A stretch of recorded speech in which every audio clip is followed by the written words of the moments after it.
Breaking చూస్తున్నాం. BRS శాసనసభాపక్షం రాష్ట్ర కార్యవర్గం భేటీ నేడు హైదరాబాద్లోని తెలంగాణ భవన్లో జరగనుంది. పార్టీ అధినేత కేసీఆర్ అధ్యక్షతన మధ్యాహ్నం 2 గంటలకు ఈ సమావేశం ప్రారంభం కానుంది. ఎంపీలు, ఎమ్మెల్యేలు, ఎమ్మెల్సీలు, రాష్ట్ర కార్యవర్గ సభ్యులు ఈ సమావేశంలో పాల్గొంటారు. ఈ సమావేశంలో పార్టీ శ్రేణులకు భవిష్యత్ కార్యాచరణపై కేసీఆర్ దిశానిర్దేశం చేయనున్నారు.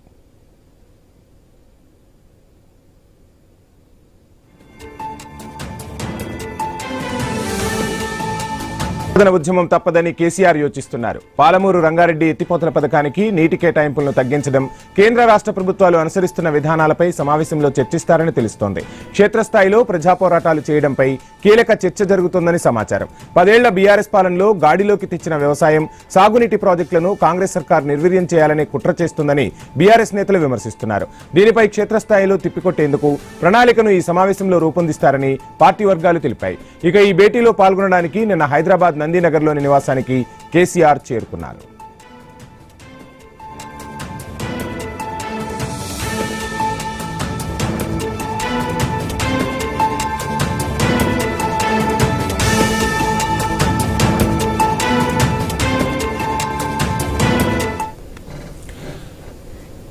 బీఆర్ఎస్ శాసనసభాపక్షం రాష్ట్ర కార్యవర్గ భేటీ నేడు హైదరాబాద్లోని తెలంగాణ భవన్లో జరగనుంది. పార్టీ అధినేత కేసీఆర్ అధ్యక్షతన మధ్యాహ్నం 2 గంటలకు ఈ సమావేశం ప్రారంభం కానుంది. ఎంపీలు, ఎమ్మెల్యేలు, ఎమ్మెల్సీలు, రాష్ట్ర కార్యవర్గ సభ్యులు ఈ సమావేశంలో పాల్గొంటారు. ఇక ఈరోజు సమావేశానికి సంబంధించిన ఫుల్ డీటెయిల్స్ మా ప్రతినిధి ఏవై స్వామి అందిస్తారు. స్వామి, గుడ్ మార్నింగ్. మొత్తంగా చూస్తున్నాం ఈరోజు కేసీఆర్ శ్రేణులకు దిశానిర్దేశంతో పాటు తెలంగాణలో సాగునీటి కోసం మరో ఉద్యమం కూడా చేయబోతున్నట్టుగా తెలుస్తోంది. సో డీటెయిల్స్ ఏంటి స్వామి? వంశీ, బీఆర్ఎస్ అధినేత మాజీ ముఖ్యమంత్రి కేసీఆర్ అధ్యక్షతన తెలంగాణ భవన్లో మధ్యాహ్నం 2 గంటలకు ప్రారంభమయ్యే పార్టీ ఎల్పీ మరియు కార్యవర్గ సంయుక్త సమావేశంలో కేసీఆర్ పార్టీ శ్రేణులకు సరికొత్త అంశాలపై దిశానిర్దేశం చేయనున్నారు. ప్రధానంగా కాంగ్రెస్ ప్రభుత్వం వచ్చి 2 సంవత్సరాలు అవుతుంది. ఎక్కడ కూడా తెలంగాణ ప్రగతి అంతా కూడా కుంటుపడుతుంది.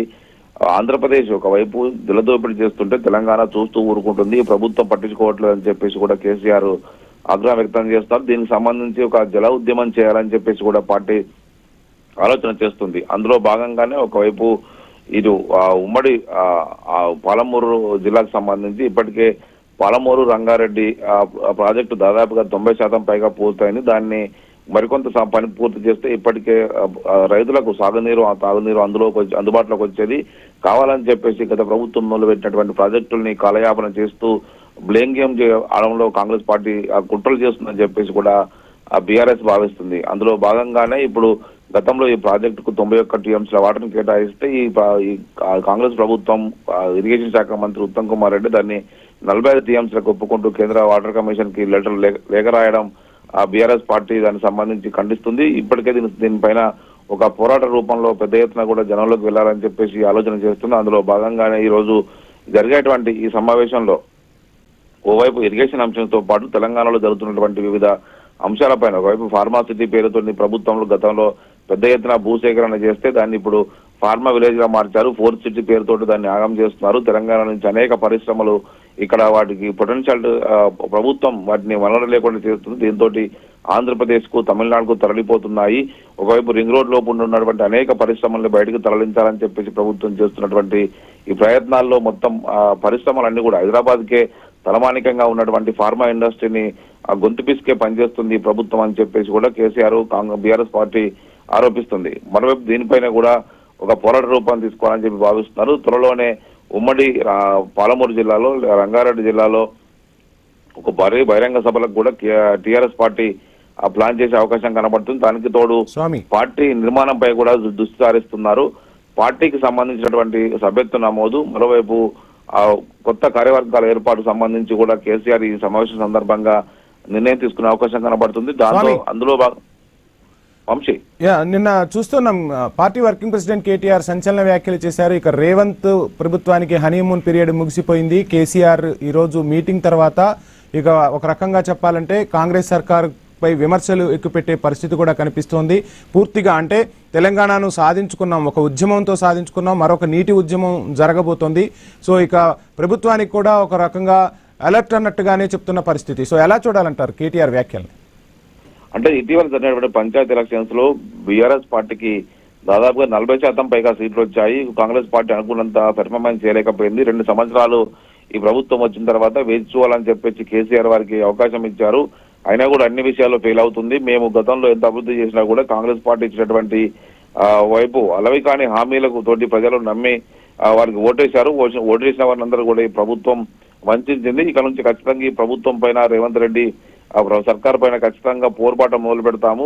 దీనికి సంబంధించి అనేక అంశాలు కూడా వాళ్ళ ఫెయిల్యూర్స్ ని జనంలోకి తీసుకెళ్తాము. కేసీఆర్ ఇంతకాలం వేచి చూశారు. కేసీఆర్ రాక కోసం తెలంగాణ జనమంతా ఎదురు చూస్తున్నారు.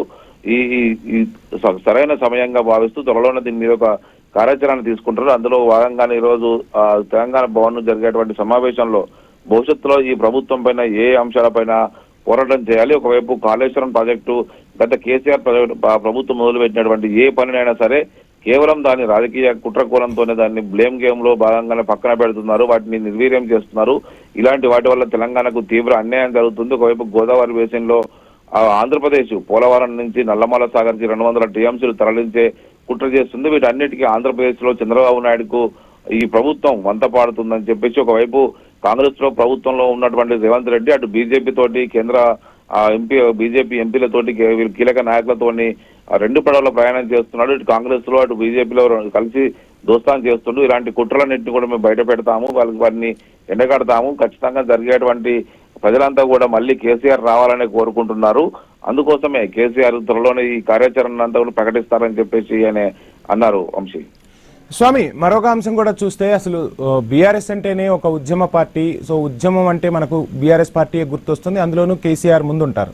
సో ఈ నేపథ్యంలో మరో నీటి ఉద్యమానికి కేసీఆర్ ప్రణాళికలు సిద్ధం చేయటం, పిలుపునివ్వటం ఎలా చూడాలంటారు? రాష్ట్ర వ్యాప్తంగా ఒక కదలిక వచ్చే పరిస్థితి కనిపిస్తోందా?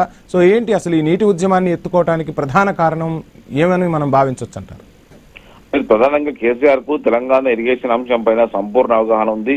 తెలంగాణకు ఒకవైపు పైన కర్ణాటక ఒకవైపు ఆల్మట్టి ఎత్తు పెంచుతుంది, పెద్ద ఎత్తున కూడా వాళ్ళు నీటి కినికొచ్చే పరిస్థితి తగ్గుతుంది. మరోవైపు ఆంధ్రప్రదేశ్ ఇప్పటికే శ్రీశైలం నుంచి ఒకవైపు పెద్ద ఎత్తున కూడా నీటిని కొల్లగొడుతుంది. శ్రీశైలం నుంచి నీటి కొల్లగొట్టడం కాదు, గోదావరి నుంచి మళ్ళీ నల్లమల సాగర్ పేరుతో మళ్ళీ 200 టీఎంసీలు వాటర్ తీసుకెళ్లాలని చెప్పి భావిస్తుంది.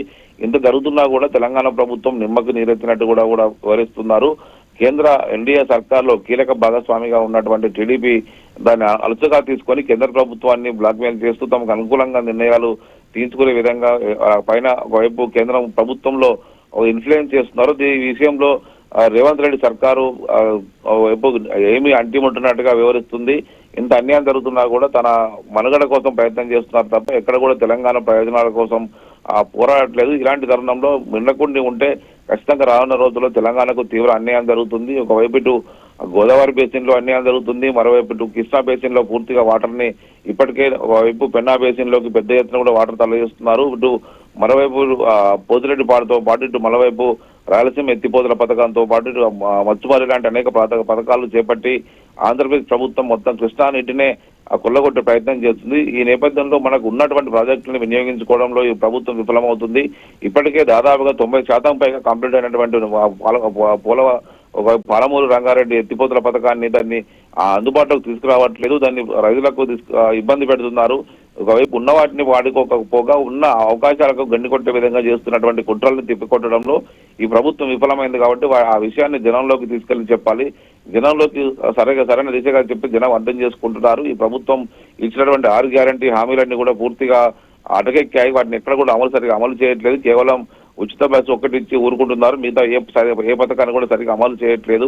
ఉన్న వాటిని అమలు చేయకపోగా వాటికి కొర్రీలు పెడుతూ పూర్తిగా వాటిని నిర్వీర్యం చేస్తున్నారు అన్నది కూడా ఈ ప్రభుత్వం పైన బీఆర్ఎస్ ఆరోపిస్తుంది. అందులో భాగంగానే ఈ జలదోపిడికి సంబంధించిన ఇష్యూస్ పైనే గతంలో ఒక కేఆర్ఎంబీకి మొత్తం ప్రాజెక్టులు అప్పగించే విషయంలో నల్గొండ జిల్లా కేంద్రంలో భారీ బహిరంగ సభలో పాల్గొన్నటువంటి కేసీఆర్ ప్రభుత్వానికి హెచ్చరిక చేసిన తర్వాత వెనక్కి తగ్గారు. ఇప్పుడు మళ్ళీ రంగారెడ్డి ఇటు మరోవైపు ఇటు పాలమూరు జిల్లాలకు సంబంధించి ఇష్యూస్ కూడా ఒక భారీ జనాన్ని చేతనం చేయడంతో పాటు ప్రభుత్వం చేస్తున్నటువంటి కుట్రల్ని ప్రభుత్వం మిన్నకుండిపోయినటువంటి అంశాన్ని జనంలోకి తీసుకెళ్లాలని చెప్పేసి కేసీఆర్ భావించి ఈ బహిరంగ సభలకు కావచ్చు జనంలోకి వెళ్లేటువంటి కార్యాచరణను పార్టీని స్ట్రెంథన్ చేసే ఇష్యూస్ సంబంధించి కూడా ఒక నిర్ణయం తీసుకున్న భాగంగానే ఈ సమావేశాన్ని ఏర్పాటు చేశారు. Vamsi, thank you Swamy.